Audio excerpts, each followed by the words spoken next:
What's up, everybody? Welcome to the Dattie podcast. Today is December 13th, 2023, and we are here with Miss Larkin Resler. Larkin Resler, she's an entrepreneur and owner of Black Fern Tattoo Studio. She's one of the most sought-after tattoo artists in Delaware. She's booked out months in advance.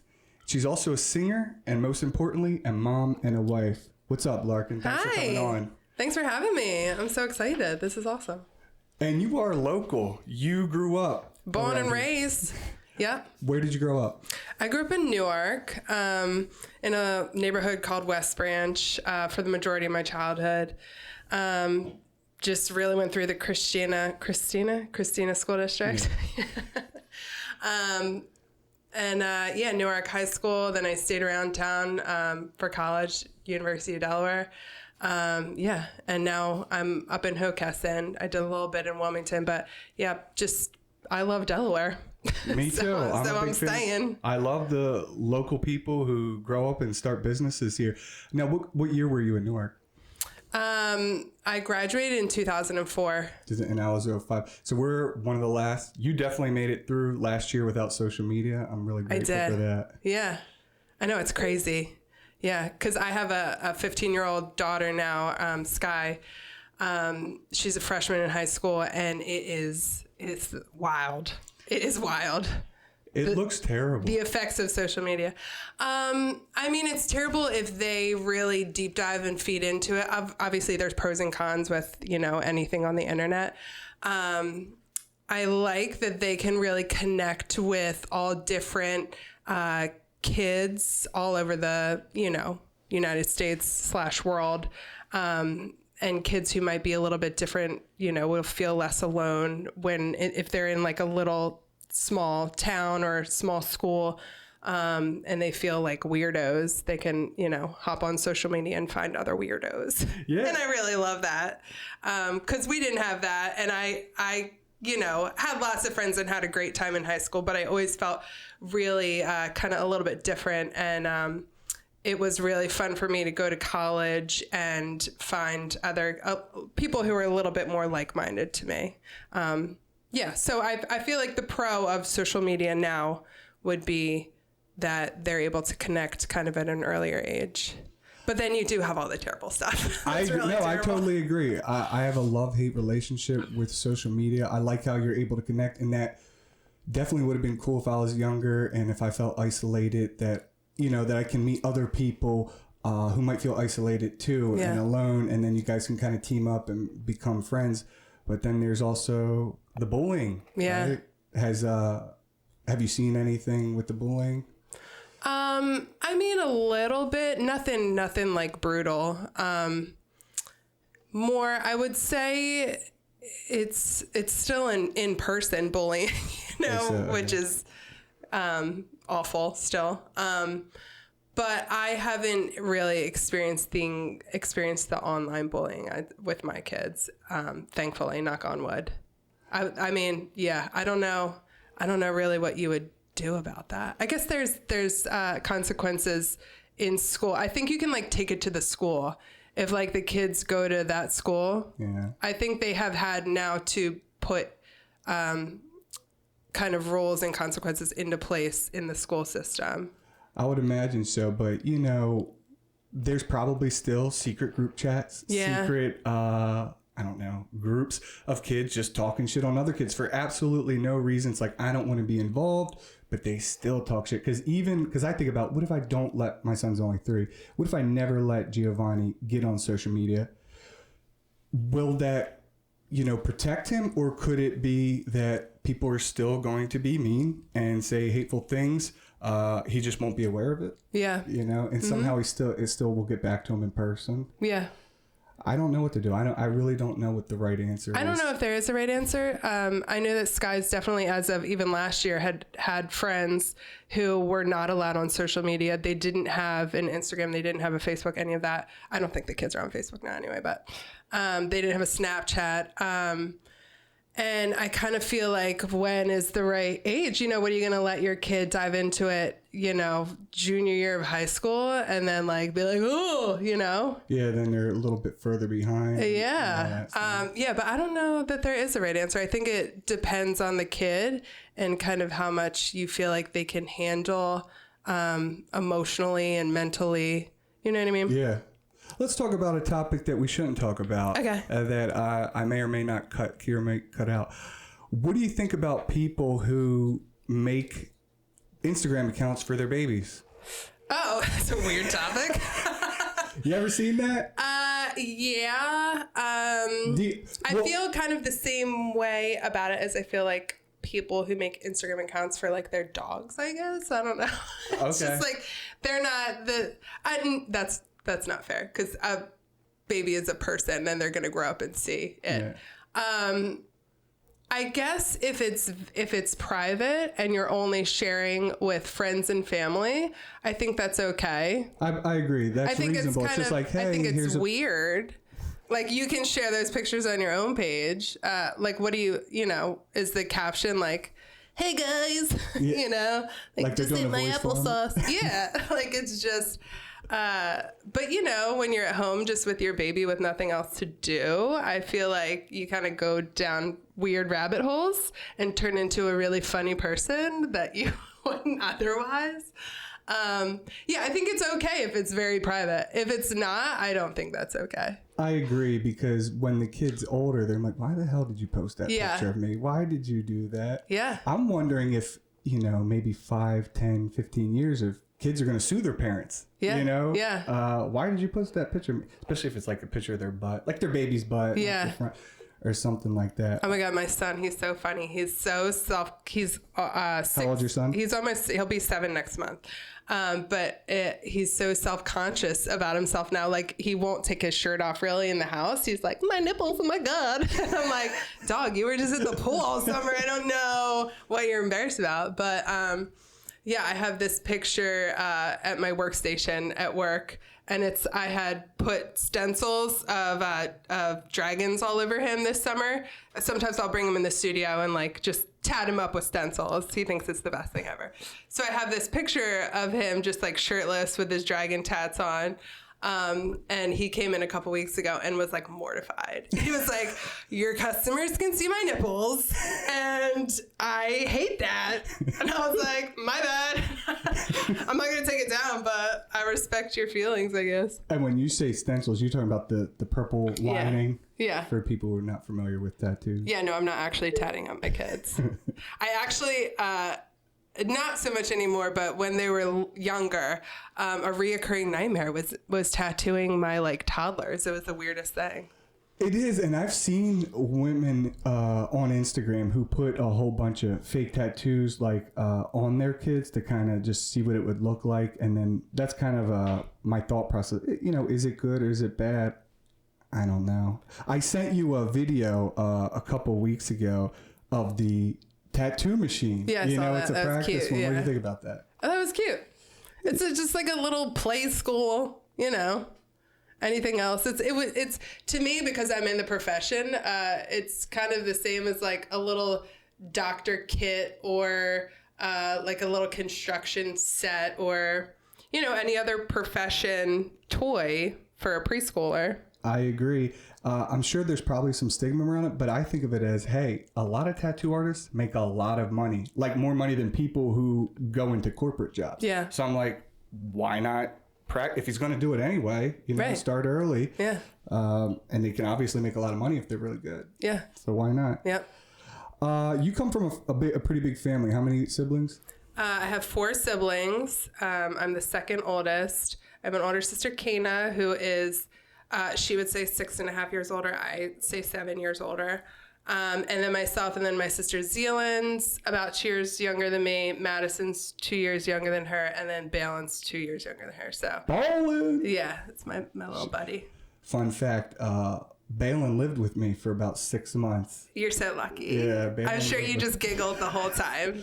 He's the funniest person I know. He was, I guess at that time, I think he was like 19 or 20 years old. That was great for him. I mean, growing up with 4 older sisters, like, That's a lot. Yeah. You know, like we called him Belina. We dressed him up as a girl. Like and Balin's a big kid, by the way, people. He's like, what is he, like 6'5", 6'6"? Yeah, he's a big boy. Yeah. But I mean, you know, he's the most wonderful, sensitive, just well-rounded male because he had four older sisters, I think. I really feel great about the person we put out into the world. But I think that living with you guys at that time in his life, and Jono, who is Dion's, one of my sister's husbands, one of your best friends, I think that was really good for him. He also joined a frat. Was he at a frat at the time? No, it was before he joined the frat. Okay, so it was like a stepping stone into the frat. Yeah, it was. That's exactly a great way to put it. It was a stepping stone into the frat. It was great for him. I was going to tell a story. I'll tell it anyway, but we won't. We might not post it. But and I told you this, when Balin was like 20 years old, we had one of my friends gave him his ID, and he was able. And this guy is only like 5'8". Showed the ID at the grotto's door, and he was able to get in and get drinks. That is funny. He loved it. I'm sure he did. So you went to college. You went to University of Delaware. Sure did. But you did not go to school for tattooing at University of Delaware. What'd you go to school for? I went for my BFA, so a Bachelor of Fine Art. I ended up concentrating in photography senior year. So I just went for art, basically. So it was a really good foundation. My favorite part about it was getting to do the art study abroad, which was we went to New Zealand. I went junior year over winter session, so it was just a month. But we went on the photography trip, and it was by far the best experience of my 4 college years. It was just like mind blowing. New Zealand looks awesome. It was insane. It was insane. Because it was like specifically the photography trip, it was like, I don't know, maybe 20 at the max of us. And we're on this little bus, and we had a guide, and we just traveled from the top of the North Island to the bottom of the South Island. Just road tripped. We camped a bunch. We stayed in hostels. And the whole point kind of was to just drive and seek out the most beautiful natural landscapes to photograph. And, you know, just photograph our journey along the way. And it was really incredible. I came home with dreadlocks. I was just like, I am Earth now. It's great. I've never been, but it looks beautiful. I mean, it's basically like a bigger version of Hawaii, right? Yeah, I mean. Did you do a haka? No, I didn't do that. We did go to a few little, what would you call it? The Maori people. We went to a few of their towns. And I did actually sneak into one of the tattoo shops there. And I was expecting like a kind of like the old school, like stick with the nail on. Yeah, the kind of tapping thing. But they just had like a regular gun. So I was like, oh, okay. But they were doing really traditional tribal pieces. And I got to see a map of like what it all means. And like this design is for your like, you know, siblings. This is for your parents. It's all very familial and really, really cool. So you saw what it really meant versus when people get tribals here, and you know, I think it might be taking a wild guess sometimes. Yeah, usually it just means you're a douche. I don't know. Do you have tribal? She's joking, people. She's joking. I'm just kidding. If you have a tribal, she loves it, and she'll do your tribal for you. I will not. That is one I will not do. They are coming back though, because all the 90 tattoos.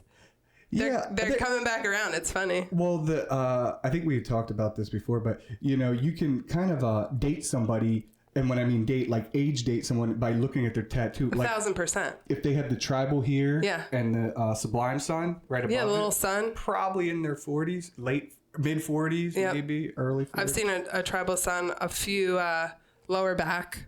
Okay. They're there as well. Yeah. On men. Yep. Okay. Yeah, you can 1,000% age someone on their tattoos. But I love that. I love that about tattoos. You know, it's like a scrap. It's a scrapbook. Yeah. It's like, that's who I used to be. I'm not that person anymore, but you know, and now we're on this technology journey. We could cover it. You can cover it. Yeah, I definitely have ones that I wouldn't per se get now by any means. But I love that, like, that is who I was at 19, and that's what I liked. And if it was like gigantic and an eyesore and I wanted to put something else there, I might like get it removed. But they're all kind of smaller and on my back, so I have to see them anyway. Yeah, out of sight, out of mind. Yeah. So I want to ask you about the photography thing. So when you got graded, would you pick an image, and I guess you'd hand it to your teacher or email it to your teacher? Would they go through and say, this kind of sucks, or you didn't change the lighting and stuff like that? Yeah. So what we would do is print out a bunch of pictures, kind of stick them up on the wall, and it was called a critique. And the class would kind of chime in and, be like, that one is my favorite for these reasons. I don't really love the way you use light in this one. I mean, most of the time you were just like making things up for the sake of like a grade. Or you'd be like, this, I captured this because this is what it meant to me. And again, you're just like making shit up. But yeah, the critiques were, it was across the board for any medium. I did photography, screen printing, sculpture, drawing, figure painting. Anyway, just all the. What's screen printing? Screen printing is how you make T-shirts. Oh, okay. Yeah, so it's kind of like that. Okay. Yeah, you get a design, you put it on a screen, and then you're able to make a bunch of copies off it. It's kind of like a giant stamp. Okay. But reversed. I'm not explaining it well at all. I'm sorry. I would have to like draw a picture. I'm a visual person. I'm not great with words. Here we'll put up the screen printing on the edited version. Right there. Yeah. So did you have a job doing actual photography or anything after that? I did. So after I graduated, I started shooting like weddings here and there. I did, the normal like family photo shoots, stuff like that. And I did that for a couple years. It was kind of a supplemental thing. I had like a regular desk job. And also by then I had like, I had Sky, right. Gosh. Okay. So I was pregnant with her at the very end of my so upon graduating college. So she was born that following November. So I had a fresh baby and an art degree. And I was like, okay, what do I do now? So I just got a desk job. And how old were you when you had your daughter? I was 23, 22 or 23. I forget. It was wild. It was a wild time. She and I have a super tight bond. When you have a kid, especially a daughter, I mean, I can only speak to that because that's what I know, but I feel like we really grew up together. Mm-hmm. And what is really cool about all is she's also, she's an insane artist. She's like been better than me since she was like 10 years old. It's fine. Totally accepted it. But I feel like she really has watched my artistic journey and watched kind of me hustle my way to where I am now. And I really think that's a really awesome and beautiful thing that she wouldn't have gotten otherwise if I had had her like 10 years later. She wouldn't have been with me on the journey and seen how to kind of start from nothing and get to a point where, as an artist, where you can make a living from it, doing something you like really love. And she probably inspired you to go even harder, right? Oh, absolutely. Yeah. Yeah. She was a huge reason why I was like, okay, I'm going to have this desk job. I'm going to hustle wedding photography, even though I didn't love doing it, because it made good money. And then, when I got into tattooing, I was just like, I realized quickly that I loved it a lot. But you just like anything else, you're not making a ton of money at first. But I definitely, was much more driven and dedicated because I had this kid to feed, Rightfully so. Yeah. I mean, you got to make sure that she eats, you eat, you got to take care of them. It'll definitely put the pressure on. What inspired you to become a tattoo artist? So you were a photographer, you're working a desk job, and then you're like, I don't care about this shit anymore. I want to become a tattoo artist. How did it happen? So I had been going to the tattoo shop that I worked at for about 11 years, I think. It's called All Linked Up. It's in Wilmington. Oh, shout out to All Linked Up. Shout out to All Linked Up, Shane, Beth, Ariel, my homies. I love them so much. I started going there when I was 17. My mom took me for my first tattoo. I thought it was so cool because Beth owns the shop, so it's a female-owned shop. She did really like fine line, kind of delicate work. So I got tattooed there. I guess, I was 17, 18. I was quickly like, let's get tatted, like I was hooked. And then I guess by the time I started, I think Beth asked me if I wanted to apprentice there. I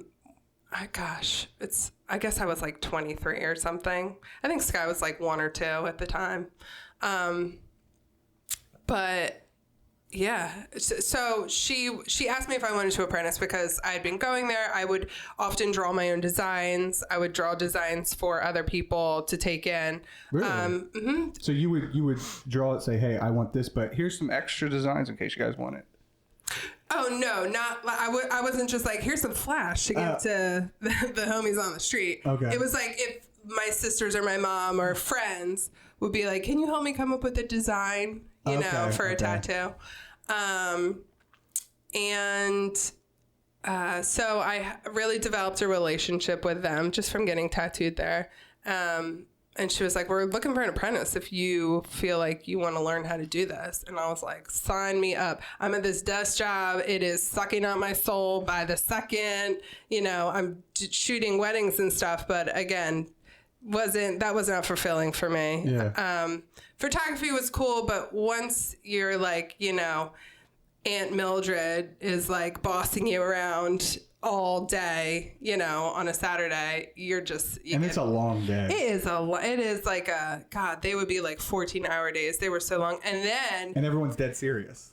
Everyone is extremely serious. You have so much pressure on you to capture like the perfect money shots. Everyone wants to look like they're on the cover of a magazine. It's really for some people, and some people find great joy in that. It was just too much for me. And I'm very much like more of a one-on-one person. When I'm around a huge group of people, like my social battery gets drained pretty quickly, and you have to be on and just like, you know what I mean? And then after the wedding, you're spending just an equal amount of time editing these million pictures you just took, to find the ones that are good. And did you also have to make, they didn't have reels, I guess, then. Did you also have to make slideshows or anything for that today? Yeah, I would make slideshows. At a point, I was offering packages with like photo books and stuff like that. Okay. Yeah, just a huge pain in the ass, all of it. I know you could definitely make some money, but yeah, it definitely can be lucrative. Every Saturday's booked. Every Saturday's booked, and when you really break down all the hours you're putting in during and after, you are earning every penny. Yeah, I think what the standard package maybe is like $4,000 or something. Nowadays, yeah, I think I was charging like $2,500, and I thought I was like that bitch. Hey, at 23 years old, that's not bad. Yeah. Yeah, weird. I feel like both of us are so ADD. I'm like, how did we get there? Well, we're just talking about it. So what made you go in there? She offers you apprenticeship. Yes. You get paid to be an apprentice, a tattoo apprentice. I was not getting paid to be an apprentice. So how were you getting money then? So at first I was just kind of like hanging out and observing, and they were kind of like, just like teaching me different skills. And I was practicing drawing, practicing names, because that was like, at the time, everyone... Like cursive? Mm-hmm, okay. Yeah, at the time, every other person coming through the door wanted a name. So then eventually I did my first tattoo on my mom. That was crazy. That's cool. She was your guinea pig. Yeah. She had already had multiple tattoos, and she had this vine on her shoulder, and I just really just added like a line and a leaf. But I was coming at her like this. I was like so shook. And the line looked janky as hell. She made me fix it up later. But then I was like, whoever I could get to let me tattoo them, I was doing that for a very discounted rate because I was not good at first. It is just it doesn't matter how well you can draw. Learning, it's a whole different medium. It's a whole different, it is just very different than painting and drawing and, Shout out to the painters and drawing artists out there. It's not just an easy transition to become a tattoo artist. It is not. It takes a lot of practice. I lost my train of thought. So you were telling me, so you started off as an apprentice. Yeah. Your mom was your first guinea pig. My mom was and then any friends, family I could get in. And then eventually they were letting me do small stuff on walk-ins. And at that point, I was starting to make a little bit of money because could charge those people. So, and we had a $40 minimum. So pretty much, I would do like maybe 2 or 3 people a day at $40 a pop, and then I would have to but then I would have to give her a cut. Okay. At the end of the day for working there. Yeah. Basically like a chair fee. Yeah.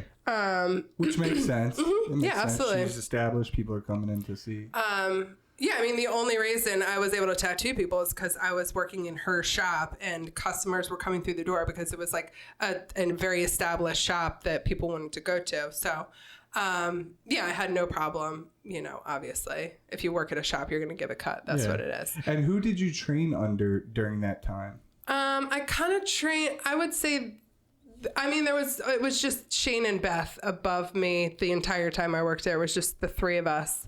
So I learned a little bit from her, but I would say mostly from Shane. Okay. Yeah. Shane did a tattoo on my wife. She did a mermaid on her ankle. Really? Yeah. Yeah, he did, I would say, the majority of my tattoos, Shane did. Really? Okay. Yeah.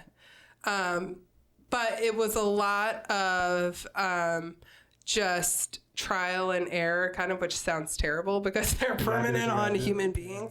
But it's a lot. Tattooing is really just something you gotta just practice on your own. You can watch, all the YouTube videos. You can train under somebody. But it's really up to you to put in the work and really hone the skills yourself. What was the hardest part for you to learn in the beginning? So you have to do the lining, right? So I feel like that. The lining is very difficult. Yeah. Yeah. Just learning how to properly kind of stretch the skin. Even practicing on fake skin is not the same at all because you're not stretching it. Mm-hmm. You got to stretch the skin with one hand and then try and draw, very straight, steady lines with the other hand, going in a certain depth, putting a certain amount of pressure. I would say the lining, shading kind of came to me pretty naturally. Because I was also a painter, so it's a similar motion, brush strokes, and I was pretty good at blending color. I had a really good grasp on color work, but the lining took a long time. Really? I would think the color part would be the hardest for me. Yeah, no, that wasn't hard for me. I think because I was like a painter before. Are you good at mixing the colors and all that? Because sometimes you got to fade in. Yeah. Yeah, I'd say I have a pretty good grasp on it. Now, did they teach you that, or did you was it trial and error for mixing the colors and saying, hey, does this purple go with this white? And then we got to fade to pink. I would say I had a pretty good grasp on what was going to work together as far as colors, color theory and all of that. But I definitely had to be trained on, you put the darks in first, then you blend out, and then at the very end you put the lighter shades in because you don't want to pollute once the skin is broken, you don't want to pollute the lighter shades with darker shades. If you put the darker in second, it's going to change the yellow to green or whatever, you know what I mean? Mm-hmm.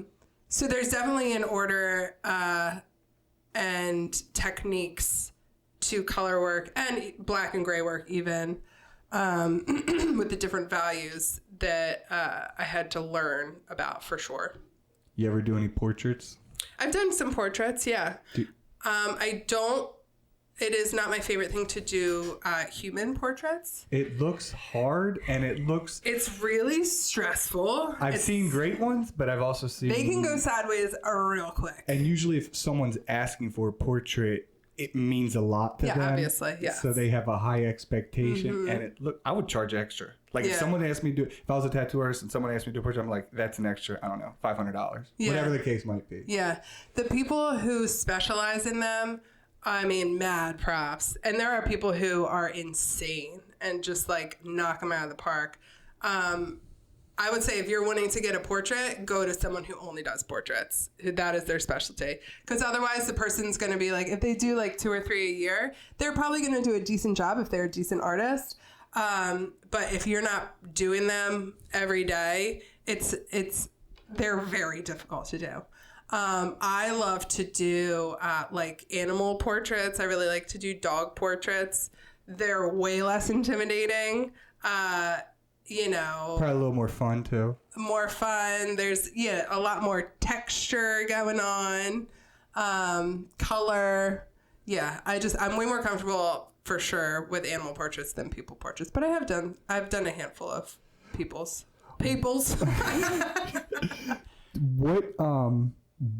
What tattoos do you favor? So I'm looking at all your work. I've seen your work in real life. You're a phenomenal artist. Thank you. You definitely specialize in, I guess, florals, leaves, vines, that sort of thing. You do an amazing job with that, but you could do everything. But is that kind of what you focus more on? I would say when,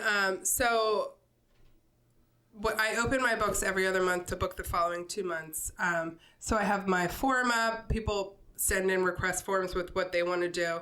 And I would say that a majority of them are botanicals, the flowers, the greenery, nature shit. It's all, that is what I love to do. Shout to nature shit. Shout all the way out to the nature shit.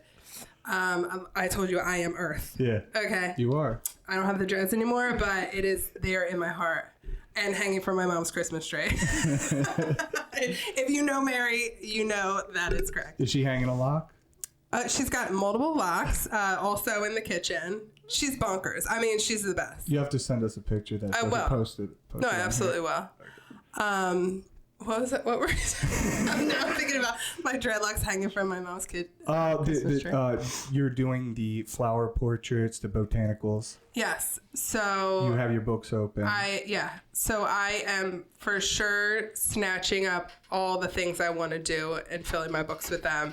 And that is mostly the nature shit. So is that your because I was always wondering about that. So you open up your books, and because you've built your brand over all of these years, you have enough, you have 1 million clients, and you're like, I can only pick 50 of them for the next 2 months. So do you go through and say, I like this, nope? Yeah, is that kind of how you do it? Absolutely. I go through every single form.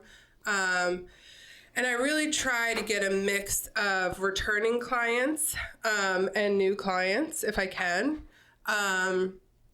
But above all, I'm just cherry picking stuff that I want to do.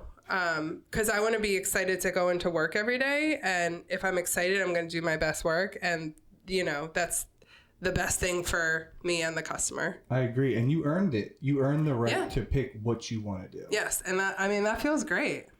It feels amazing. Yeah.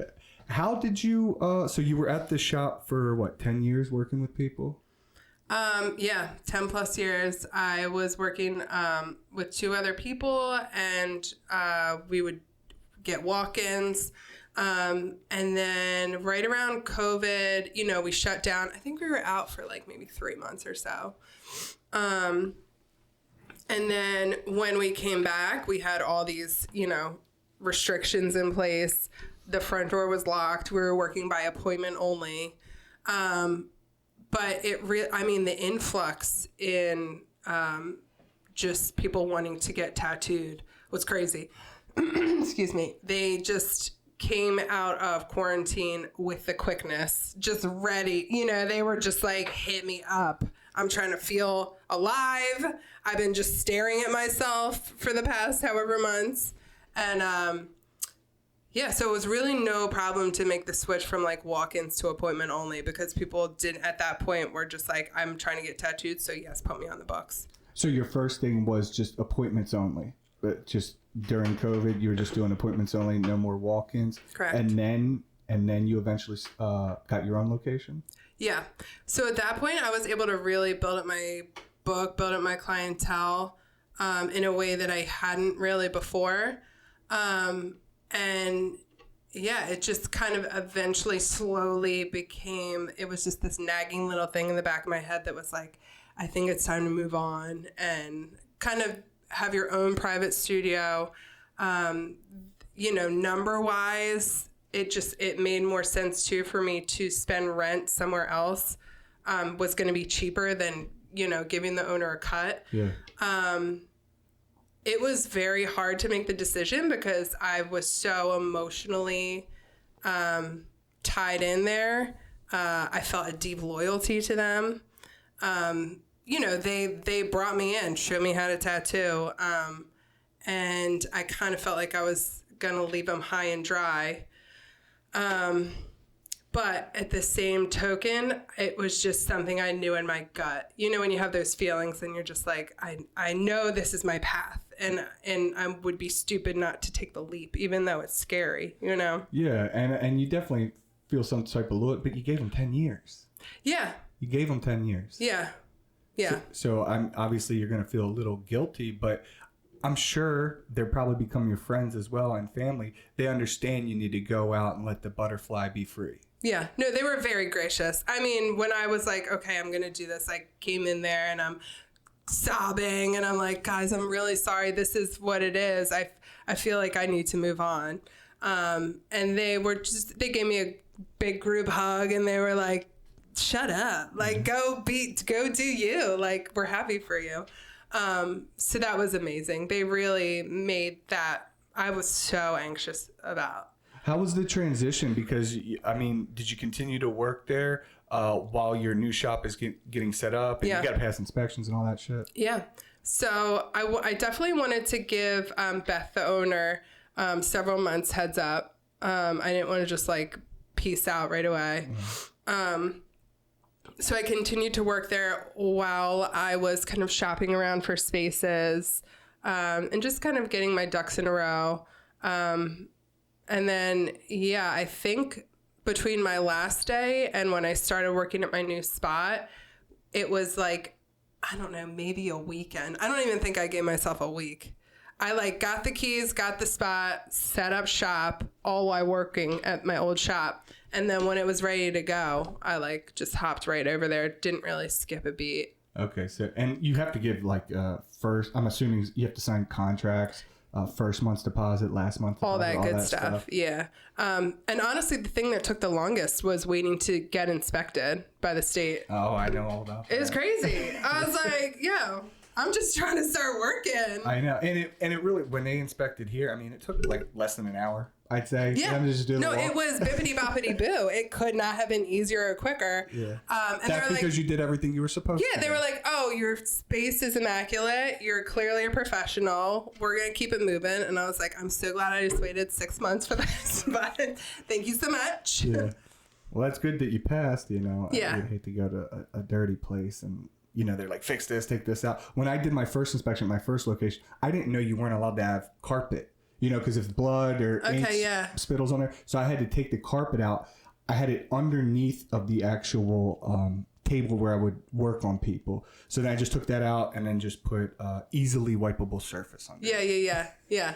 What kind of tripped me up also was like the mop sink. Did you have to do that? Yeah, don't get me started on I know. So thankfully, she was like, really you just get a Swiffer. She's like, it just needs to be like a disposable kind of mop situation. They don't want you clean up someone's germs and then they don't want you to come back and use their germs and spread them back on. Right, which makes sense. Yeah. But I was really bugging about a whole separate sink that I might have to install. Yeah, and you might have to pay for it. Maybe the landlord pays for it. Right. It's a whole big thing. You got to get a plumber.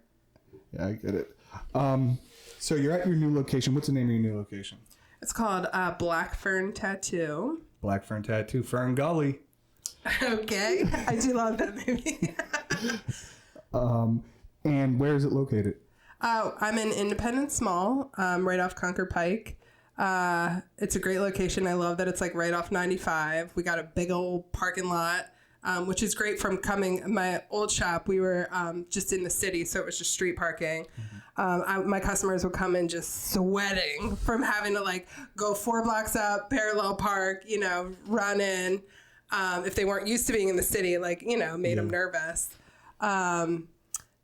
So it's definitely, I feel like, just a kind of a better setup for people. Yeah, I agree. I mean, having parked, when I was going to, where Poppycock Tattoo is, I'd have to park in the city. Yeah. And it was just a pain in the ass, and I hated it. It's like, you really got to want the tattoo. Yeah. You got to really want it. Yeah, and I fully appreciated. I mean, that was another thing that pushed me was I was like, these people are coming into the city. I know they're nervous. I had, these young college girls kind of coming from Newark, Delaware, all the way up to inner city Wilmington to see me. I'm like, they really just want to come to me. And it's flattering and it's very appreciated. I'm like, I feel like I really want to make a really comfortable, nice, convenient environment and space for my customers, and for me. But yeah, no, that makes sense. What was, now that you're an official entrepreneur, what is something you didn't anticipate going through the process? Going from as an artist, I guess you're probably doing like a 1099 form or something like that. Yeah. Right? And then becoming an actual entrepreneur, you have an LLC, I'm assuming. I did become an astronaut, yes. What didn't you anticipate? Like, was there any challenges or any advice you'd like to give to other artists out there that want to break off and start their own shop? For me, it was pretty seamless, just because I had this clientele booked up. I didn't have to do any extra advertising. It was just like, hey guys, I'm upgrading all of us. You know what I mean? But one financial piece of advice I would give is to not be afraid to spend your money. Like after the first year, I was so obsessed with seeing how much money I could make on my own. I was so obsessed with watching that number grow that I forgot that like expenses are a good thing. Yeah. So I went to do my taxes and I owed so much money.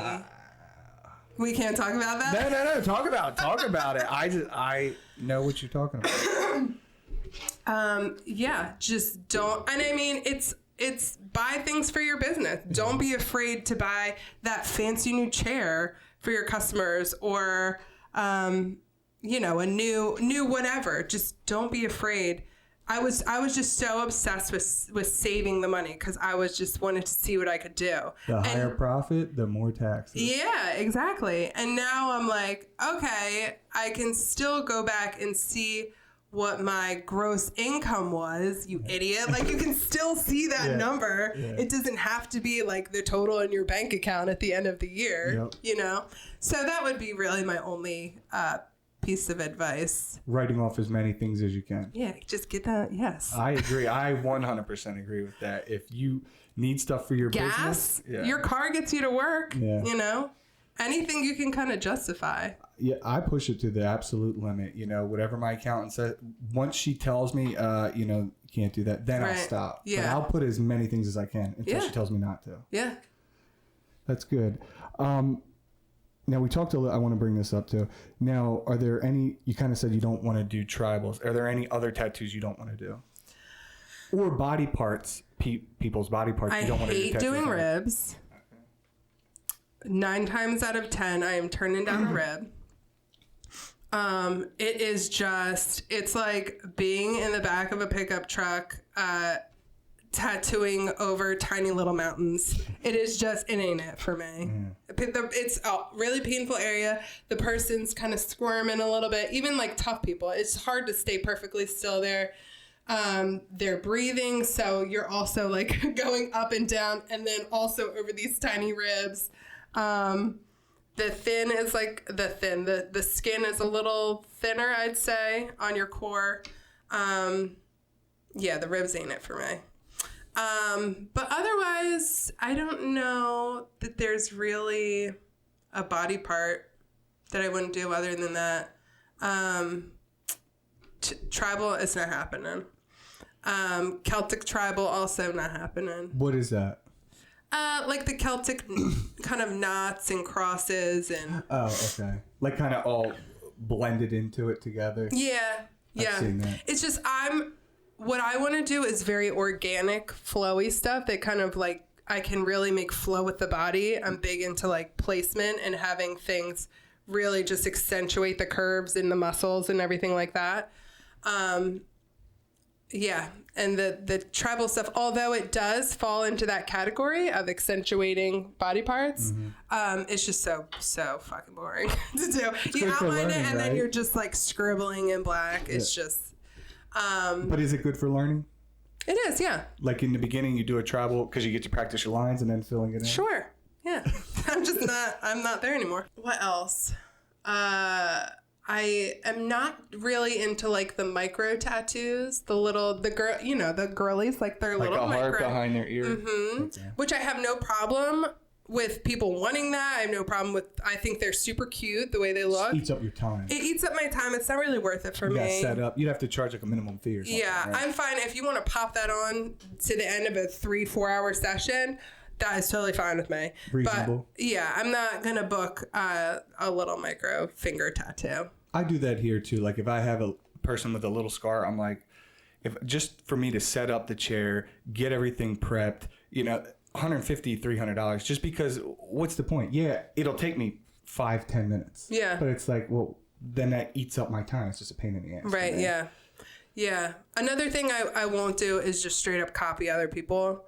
A lot of people will just send in, not a lot of people anymore because I feel like my customers understand the way I work. And even new people are looking at my page, seeing what I do. Mm-hmm. I want to give you like a custom, one-of-a-kind piece that is meaningful and special for you. I don't want you to send me something off Pinterest and tell me you want that exact thing. You know what I mean? Yeah. I just think it's cheap. I just am not into that. Well, you have the ability to do that.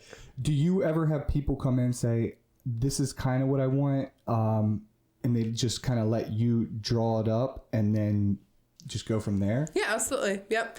How I kind of do it is I have a little description area where you kind of just describe the best you can, if at possible, what you want, how big you want it, where you want it on the body, if you know all these things. If not, I can help guide people. And then I have a little area for you to attach reference photos. That if you find a picture where you really like the style or you really like the placement, or the positioning of this bird's wing or whatever it is, and then I can kind of really get a better feel of what you're going for. A lot of people will have kind of an image in their mind's eye, but they're not an artist, or, they don't draw, they don't really know how to get it out.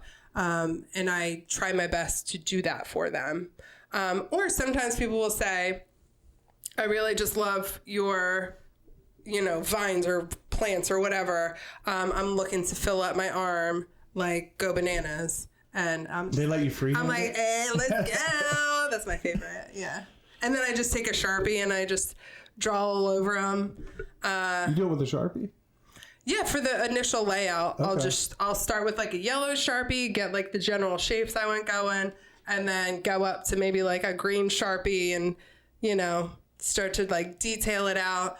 And then they actually do have like tattoo pens, which is basically like you're drawing on your own stencil kind of, and it kind of stays on there better than a Sharpie's it's going to wipe off eventually, Okay. I always found it fascinating when they put the stencil on or when the artist draws it, but then it never looks like, it looks 10 times better the finished product. Yeah. Like to me, it's just like, it's just like it's just like, and it might even look sloppy sometimes. Mm-hmm. It's like a sloppy triangle, but then they turned it into this masterpiece. You're like, how the fuck did they do that? Yeah. Yeah. It's just, yes, I know exactly what you're talking about. Yeah. Have you ever considered having an apprentice? Or anyone train with you? Or do you no interest in it? Or I know your new shop is what? How long you been in there? 3 years now? 2 years. 2 years. Yeah. I have not considered it as of yet. Coming from a street shop where there was walk-ins, people would bring their whole bloodlines in to watch them get tattooed. It was just always kind of a lot of hustle and bustle until at the very end when it was appointment only. But even then, I was really not usually in there by myself. It was like Shane, and he would have his own customer. But I'm really just like cherishing every drop of every second of having my own space and being able to give my customer a really nice, just kind of intimate one-on-one experience, have them feel very like safe and comfortable.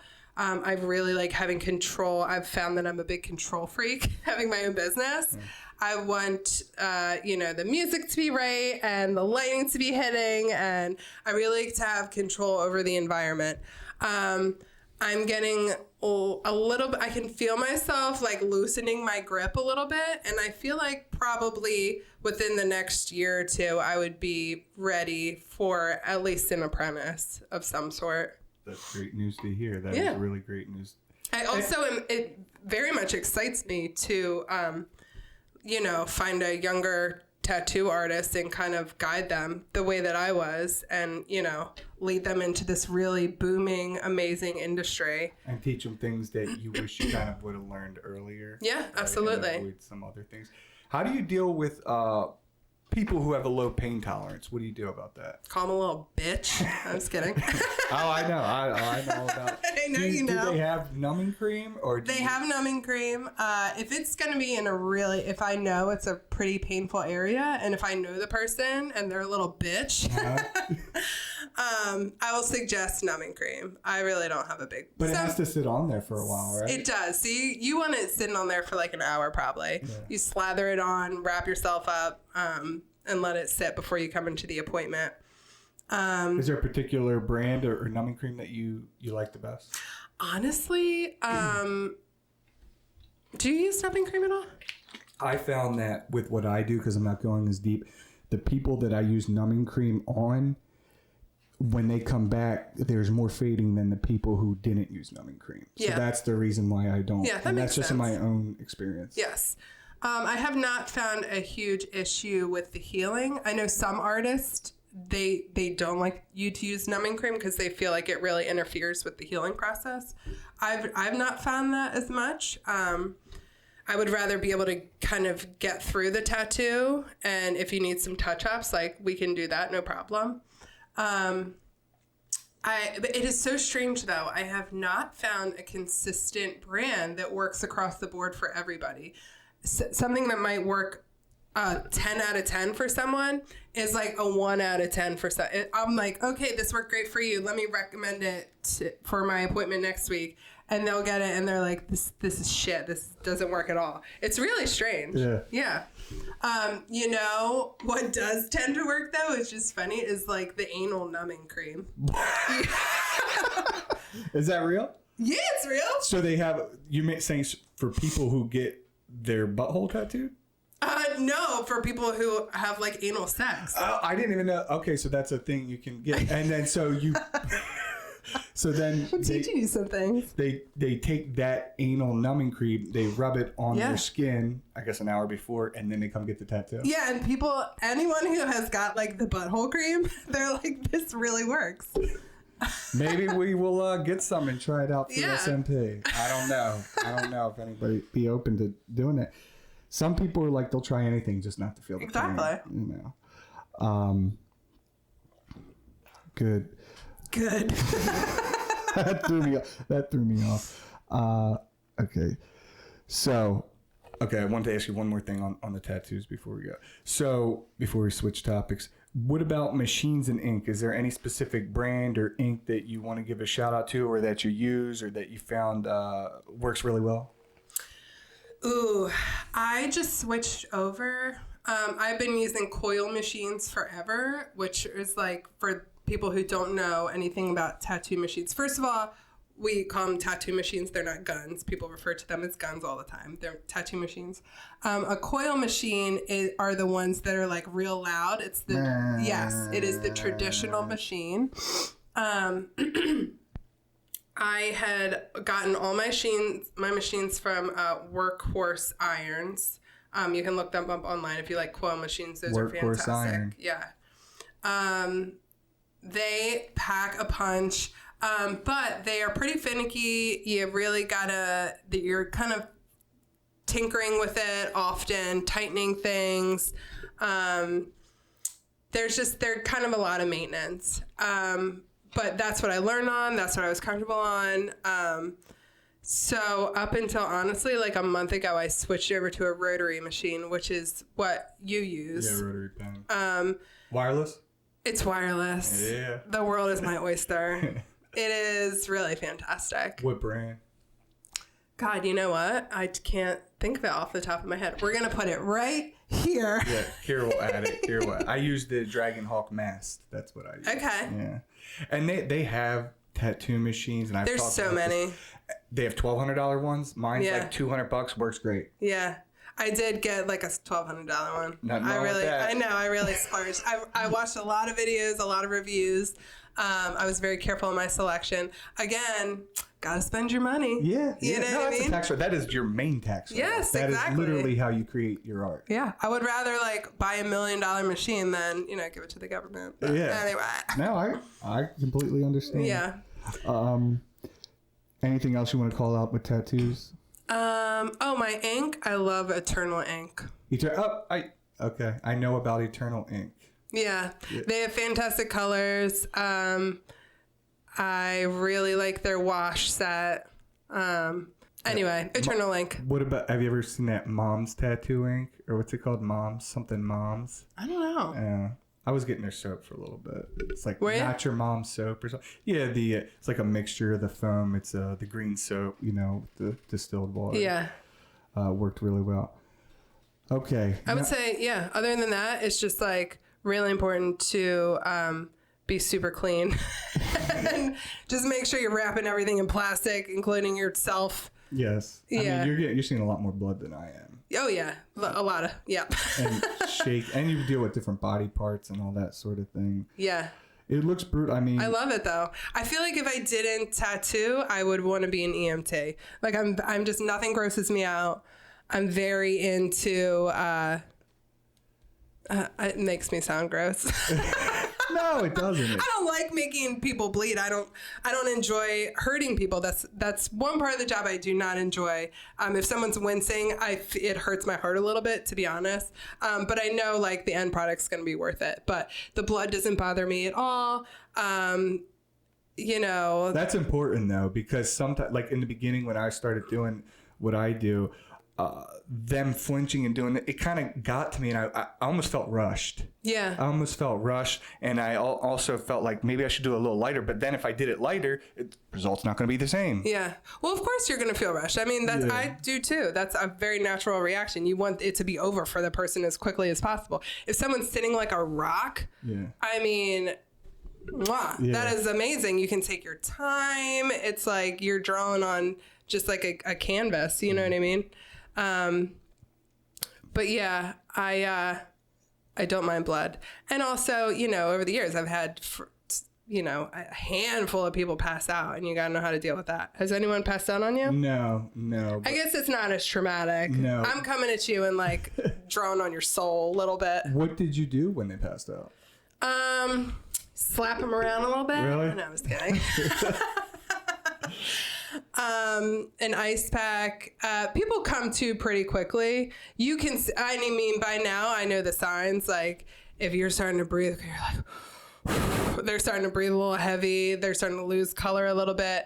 Some people will speak up and be like, I might need a break. I'm starting to feel a little crazy. But more times than not, either they've never passed out and they don't know what's happening. And so they don't recognize the signs. Or they're embarrassed and they're like, come on, you little bitch, like just breathe through. I can't believe you're about to pass out over a tattoo. But yes, if they're conked out, sometimes I can catch them at the edge and they won't. But if they conk out, then they'll come to pretty quickly. Only like twice have I had to get out the ammonia packet. Oh, shit. Which is wild. That shit smells crazy. Yeah. I don't know if you've ever smelled that. I got some smelling salts for lifting. So you go, and you're like, yeah, you do that voluntarily. Yes. That's crazy. Well, to wake you up. Yeah, I bet it will. And then I always keep like sodas and sugary stuff stacked.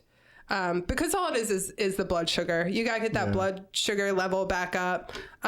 People come in without eating and all that sort of thing. Yeah. And then 10 out of 10 times they recover. I open the window, get a little fresh air, and then you're good to go again. I've never had to stop a session because someone passed out. Once they get it out of their system, you get their blood sugar back up. They're not going to pass out again. That's good. That's good. I don't think they want to keep passing out. Right. And then it's embarrassing. It is embarrassing. People get very embarrassed. I would be embarrassed. Yeah. I would 100%. But I'm like, it happens all the time. I really try and make people feel okay about it. But it's awkward for you too. Yeah. If I passed out during a tattoo, I'd feel some type of way for sure. I'd be very embarrassed. So I try to make them feel like it's everyone does it every day. Don't worry, you know? Everybody passes out. Everyone passes out. Okay, so Larkin, you are not just a tattoo artist. You also are an amazing singer. She is super talented singer. I remember seeing you in like 2017, 2018, singing. And I was like, holy shit, she can sing, and she has soul in her voice as well. Because I am Earth. I sent you that clip earlier today of when we went to the Belafonte Cafe. John and Zealand had invited us, and I was like, holy shit. You know, she is really going off on there. And you had the tablet there. Yeah, because my memory, I can't memorize anything. But you sing it as if you know the lyric, like you wrote the lyrics. Yeah, I know it. I know them. But if I don't have that security blanket of like the lyrics in front of my face, gone. It is gone. Completely blank. It's terrible. How'd you get into singing? Gosh, now, I've been out the game for a couple of years, so it feels like a different lifetime. Not that I don't still, sing in my life. No, performance is what you mean. Yeah. And again, my daughter is right on my heels. She's an incredible singer. Last year, she starred in her school musical. She was Elle Woods in Legally Blonde. Crushed it. Shout out to Sky. I really just pumped all the talent into that bitch. I just said. That's good. Yeah. It was good for her. And I imagine you coach her too, like vocal coaching. A little bit, only if she asks. Oh, wow. She's just really, she's got it different. She took everything I gave her and just like pumped it up a couple of notches, honestly. Wow. I'm very excited to see what she chooses, what avenue she chooses to go down, because she's so multifaceted. So how'd you get into singing? So, chorus kid? We grew up going to St. Thomas with the Turners. That's how Zealand and Jono met. So cute. Turners love a good church. Little kids, yeah. And I was always in choir. So I was singing there. I'd be getting all the solos. Poor Zealand would like try out, and they'd be like, I'm sorry, honey. No. But you would get it? I get it every time. Yeah. Well, me and Jessie Turner. Okay. She was in choir, and she was also really good. Do you know she's a good singer? I did not know that. Yeah, she crushes. She's awesome. I just know anyone who can remotely sing, I'm, blown away because I can't sing at all. Right. So I'm just mesmerized by it. Yeah. It's fun. It's fun to have this skill. I mean, not that I can sing every song by any means. I have very specific range. If I try and go above, it ain't it. Yeah. But it's fun to have that kind of instrument with you all the time. And if you just want to bust it out, you can. Yeah. I'll be singing along while I'm tattooing someone to the, whatever I'm playing. And I'll hit like a little run, and I'll be like, oh, shit. I wonder if they heard that. It's probably therapeutic too, right? Yeah, no, people at the end, they're like, tattooing a show. This is 10 out of 10 experience. Hey, providing the best customer experience is the best thing you can do. Exactly. I'm all about it. So you're singing in the choir, you're getting parts in, I guess, solos? Snatching up the solos. And then I sang in chorus in like middle school. And then really past that, nothing. Until I went, so Sky was like 1, and I moved in with my Uncle Peter and my Aunt Johnny. So my Uncle Peter is a lifelong musician. He's had tons of bands. He has always had a studio in his house. So he had this little recording studio set up in his garage. I was living there. Also, I had actually taken a course, an elective at Delaware for steel drum, and I really enjoyed it. So my dad, for that Christmas, had purchased me a steel drum. So I had my own steel drum. So I'm just like, moving in their house with a baby and a steel drum. And he's like, that's awesome. I didn't know you played that. And I was like, yeah, I just like picked it up in college. It's like islandy. Yeah, it's very, very, a very cool instrument and pretty easy to learn. Each divot is like a different note. It's kind of like keyboard. It's unique looking. Yeah. It almost looks like a sync. It does a little bit, yeah. Sure. They make them out of like upside down trash cans. Really? Yeah. Oh, I didn't know. But, I mean, not all of them. They're like steel. Yeah. But just, you can make it out of it. Anyway. Yeah. So he's like, that thing's awesome. Do you want to just jam with me and maybe record on some music I'm making and stuff like that? And I'm like, yeah, sure. So we're doing that. And then he's like, do you sing? And I'm like, a little bit. And so he popped me on, a song. It was Under the Boardwalk. Under the Boardwalk. Yeah. Boardwalk. Yeah. Get a little closer. Right here? Yeah. Okay. And he was like, okay. So he was like, what we're going to do is we're going to make a band. You're going to be the lead singer. You're going to play your steel drum. I'm going to get my buddy on bass. I'm going to play guitar, and he also he's like a one-man band even in his This own is your Uncle right. Peter? Yeah, my Uncle Peter. He sits in a chair, he's playing guitar or uke or banjo or whatever it is. He's got a harmonica strapped to his face. He sings sometimes. He's also a excellent singer, and then he'll be playing feet beat. He'll be playing drums with his feet. So he's just like one of those monkeys. That's incredible. Yeah, he's insane. Incredible. He's amazing, and he's like a super accomplished, skilled songwriter. So he writes all his own original music. Is that what he does for money? Like, what is he? Is this like a side thing that he does? It's yeah. I mean, his entire life he's gigged on the weekends. Oh, okay. Yeah. But he always, before he worked at True Value forever. Okay. He's retired now, okay. But yeah, it was always just kind of a side thing. But I'm sure every night of the week you're gonna find him in his studio. Okay. Like it's just that is who he is. He's and he just has like one a musician. custom built in his house. Yeah. And so he's like, "Hey, Larkin, you can sing. I want to start a band," and I'm assuming you had no objection. He already had like 3 bands going. Like the man was just always. He's anyone that wants to like play with him, he's gonna like be like, yes, and we are called the Falling Rocks or whatever else it is. So we got together. We were the Splashing Pearls. Splashing Pearls. Mm-hmm. And it was a really, really fun, maybe 5-year stretch we did. We put out, I don't know, a lot of albums. Really? In that short, because the man is just a non-stop songwriter. Original music. Yeah. Yeah. So all the songs we played were original.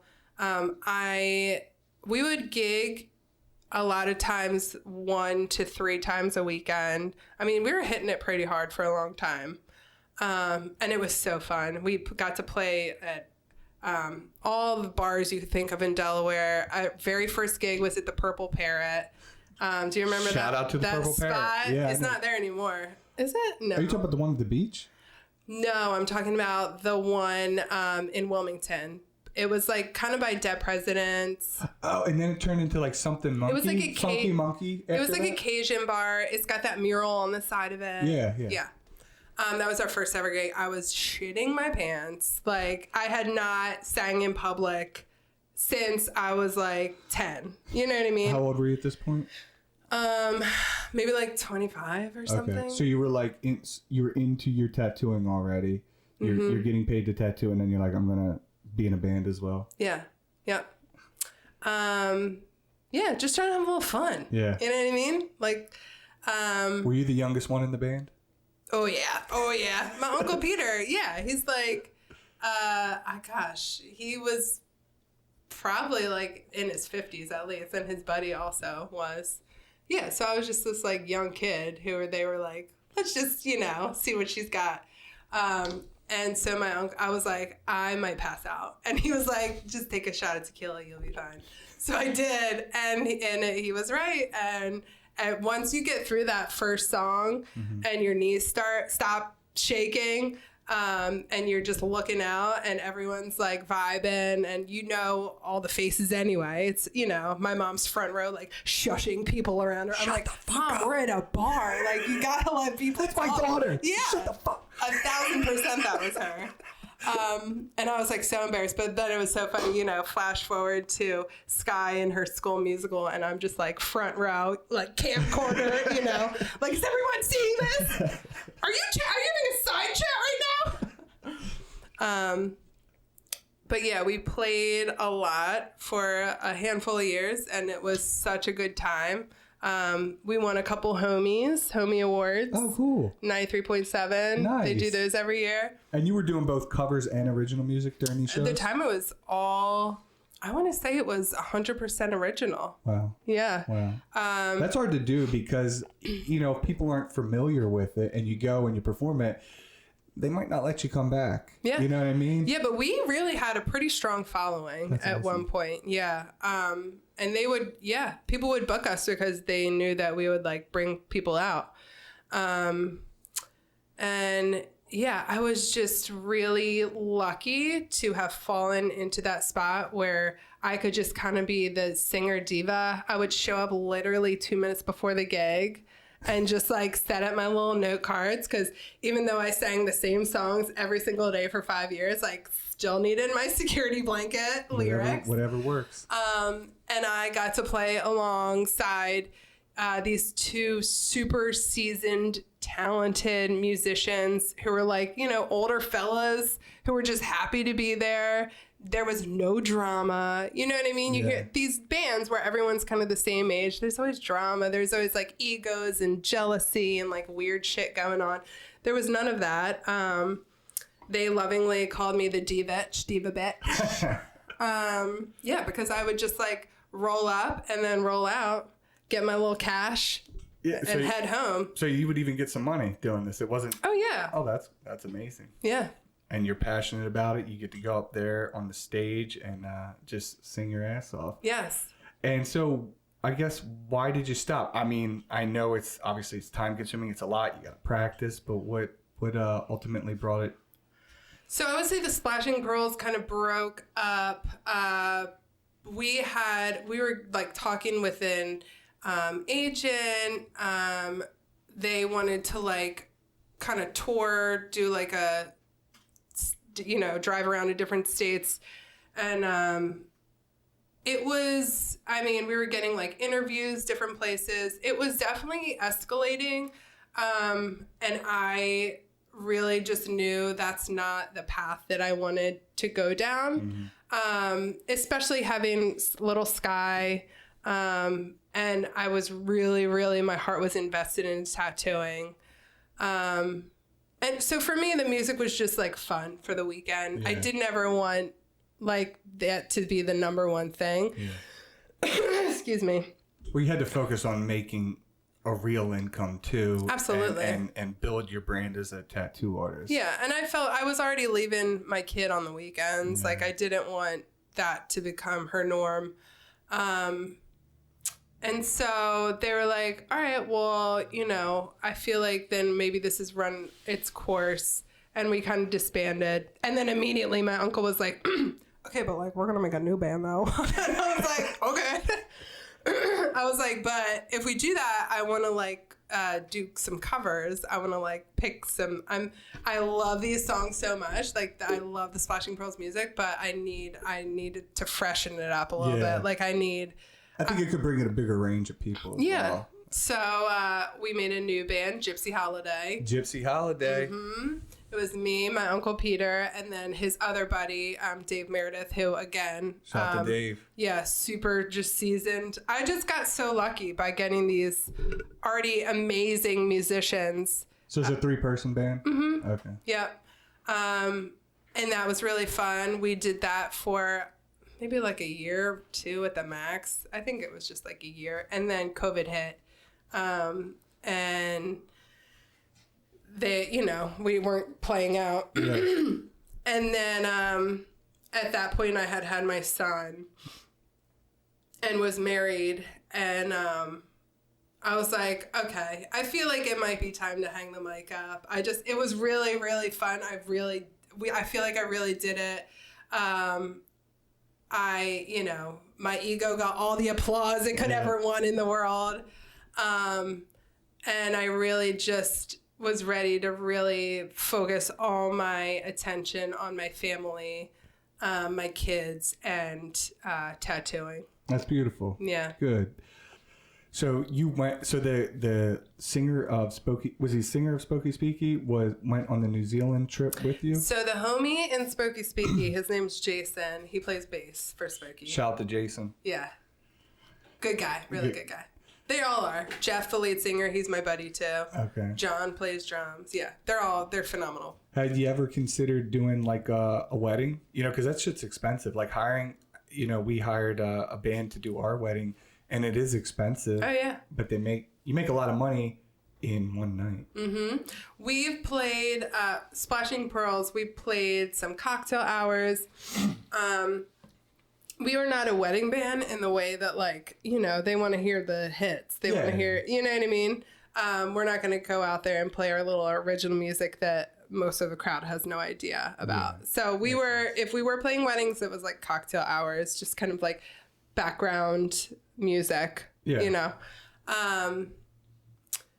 But we did, my husband Chris and I, we had Spooky Speaky play our wedding. Oh, wow. And then, of course, me being me, I had to hop up there for a couple songs. I would hope so. Yeah. Why not? It was really fun. Yeah.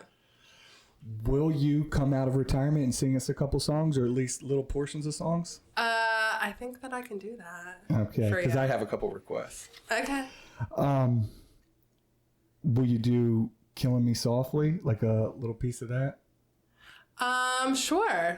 Okay. Or do you have one that you specifically want to do? I do. I have, it's called Skinny Love by Birdie.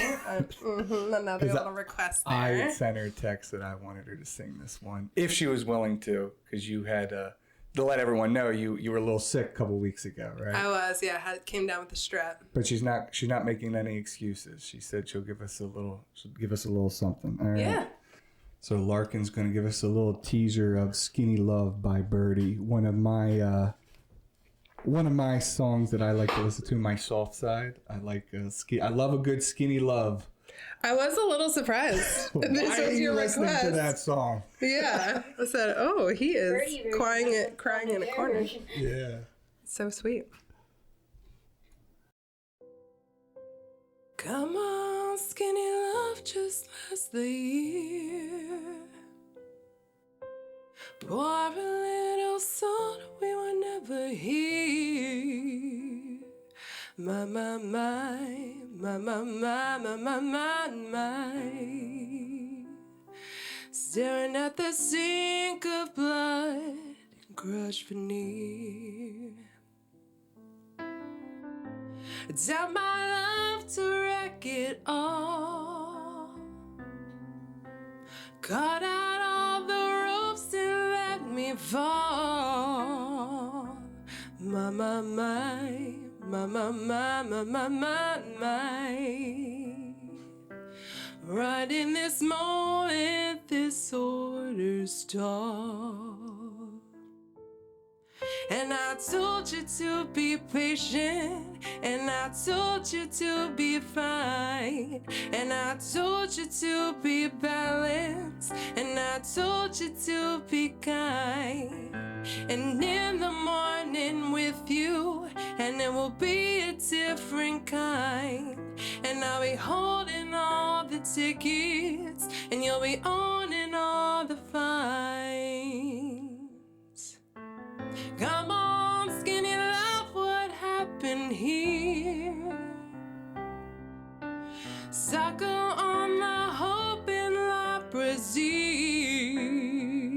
first. My. Silent load is full, so slow on the split. And I told you to be patient, and I told you to be fine, and I told you to be balanced, and I told you to be kind. And now all your love is wasted, and then who the hell was I? And I'm breaking out the bridges, and at the end of all the lines,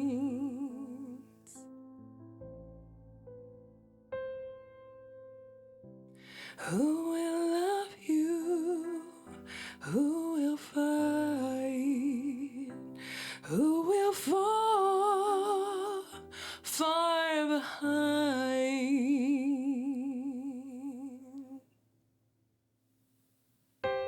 Come on, skinny love.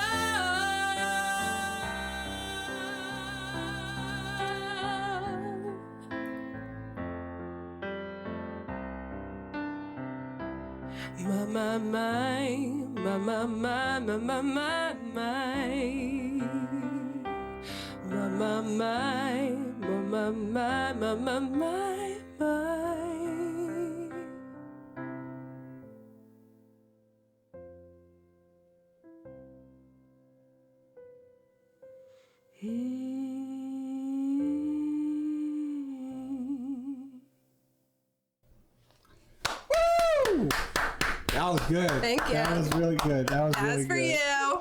Thank you. You're welcome. Well, we're going to do another one, right? Yeah, I can do Cupid. What's that? It's an Amy Winehouse song. Okay, let's do it. All right, here's Cupid. All right. Cupid? Cupid. Cupid by Amy Winehouse. Yeah. And we are here with Larkin Resler.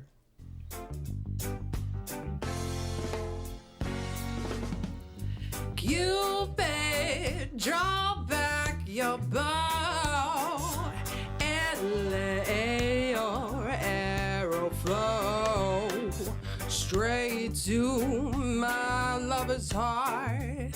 For me, nobody but me.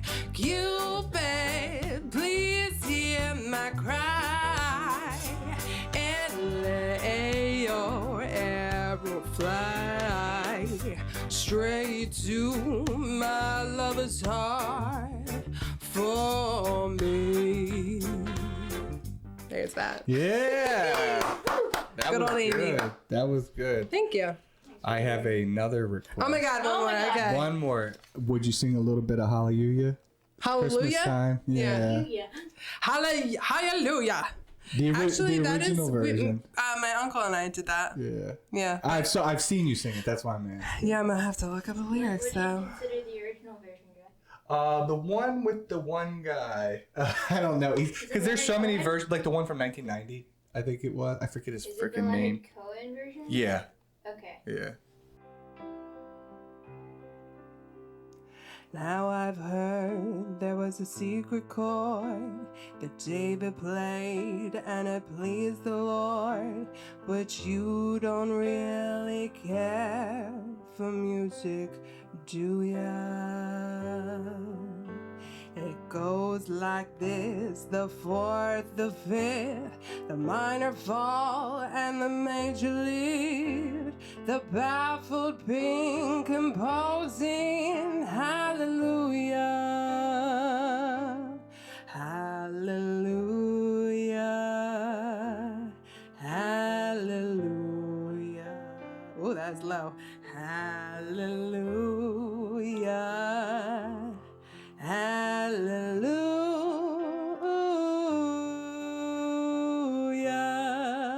Hallelujah.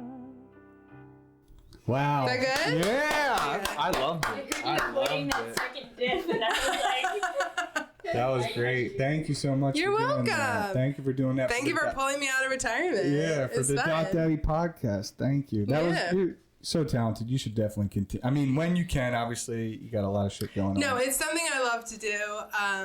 I mean, what I would really love is to get Sky to do something with Sky. That would be like really, a little duet. Yeah, that'd be so cool. Even just like a recording or just like one, you know, me and Peter do a gig and bring her up. That would just, I mean, that would be really special for me. Yeah, she'd probably love it too. I think she would do it.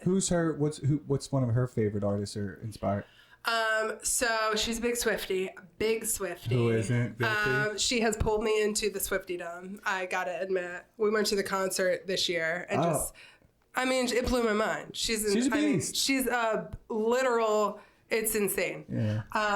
And she writes all her own stuff. Yeah, she's an animal. Yeah. There's no one like her. And it's funny because I wasn't in it before, and then I saw her in concert, and I was like, oh, I get it. She's a beast. The 1975, do you know them? Sky's deep in with them. Okay. Phoebe Bridgers, which if she watches this, she'll be like, I don't know, you're saying all the wrong things. Who would she want? Lana Del Rey, she loves. Oh, we love Lana Del Rey. Yeah, right now she's into the Arctic Monkeys too. Okay. She's really, I mean, she's a wide variety. Has a really good ear. Last year she was into like some weird rap stuff, the trap stuff I wasn't really vibing with, but other than that, she'll make a playlist and I'll like play it at work. Okay. Yeah, she has good taste for sure. Where do you see, I mean, in regards to your business, Black Fern, where do you see it going? So eventually you might have an apprentice. Right now you're kind of just riding it out. Yeah. Yeah, right now I'm just living the dream every day. And even if I don't get an apprentice and I don't, go past where I'm at right now, I'll be happy as a clam. Like, anything greater than this is just icing on the cake, honestly. Yeah. I mean, you're your own boss. You make your own hours, you do everything. Beat it. Yeah. I'm just so full of gratitude every day. And I think really, putting in all the work for all the years and really grinding to get where you're at, it's an indescribable feeling to do what you love every day and know that you earned it. And I'm just like filled with gratitude every day. I don't take a single day for granted that I get to make good money doing what I love to do on really amazing people who I've got to meet along the way. Like, that's another part of my job that is irreplaceable, is just the connections with people I would not have otherwise met. I mean, maybe, who knows, but you wouldn't have had those one-on-one conversations. No, it's a really beautiful, special thing to have one-on-one long chunks of time with people and really get into the nitty-gritty of, their lives. And you make really special connections, and I've just been able to meet just really incredible people. I just love everything about my job. And then at the end of the session, they feel lighter. We're now friends, and they just are smiling ear to ear because they now have this like piece of decoration on them that they love, and a lot of times makes them feel boost their self-confidence. Oh yeah. It's just I feel so lucky that I found my calling and am able to be at this point, at 37. Yeah, no, it's an inspiration to any individual contributor, someone who's willing to break away, put in the work, and become an entrepreneur. And I think it's inspiring for other females out there that you can break away and start your own business and be your own boss. Yeah. All it is like you just got to have confidence. You got to believe in yourself and exude that confidence, and then other people are going to buy into you. It's I think especially with females, it's like you have the imposter syndrome. You're constantly comparing yourself to other people. It takes a lot to stand up and kind of be bold and be like, nah, I'm going to do this myself, Yeah. And that is a huge honor. And if I can inspire anyone to go off and do what they love and be entrepreneurs, that is the goal. Go do it. Go do it. Larkin did it. You can do it. Yeah. Larkin, what is your how can someone get in contact? If someone sees this, they want to get a tattoo from Miss Larkin, how can they do it? So I would say follow me on Instagram. It's at LarkRes Tattoos, LarkRes Tattoos. You're going to find me there, and then all the booking information is going to be on there. Again, I only open my books. It's going to say books closed in my bio, but then it will say the next date that I'm opening my book. So and they fill up fast, people. I do it every other month. She is very sought after. On that day, I will put up a form. It always goes up on that day at 9 a.m. I usually take it down around 1 p.m., and then I'll book my following 2 months of appointments. It sounds more complicated than it is. Or if you don't have Instagram, I also have a website. It's, again, larkrestattoos.com. Throw a www at the beginning of that. World Wide Web. Yeah. And again, the link will be up there. The date is there. And I would love to have you at Black Fern, especially if you like beautiful, flowy things on your body. Fern gang. Yeah. And you've given fern tattoos. Right? I've given a lot of fern tattoos, and once you get a fern tattoo, you are in the fern gang. Gang, throw them up. And it's a really beautiful, exclusive Very club. exclusive. Yeah. Thank you for coming on. Thank you so You're much welcome. for singing. Thank you for sharing your story and inspiring everybody. Also, check out her article in Delaware Today magazine. She's also featured in that, so make sure you... This month. Yeah, this month. Yeah, in the December issue. Make sure you check that out if you get a chance. Yeah, that was super cool. That was such an awesome experience. Yeah, I was very Where honored. did I see that? On your page, you had took some pictures of it and put it in there. Yeah.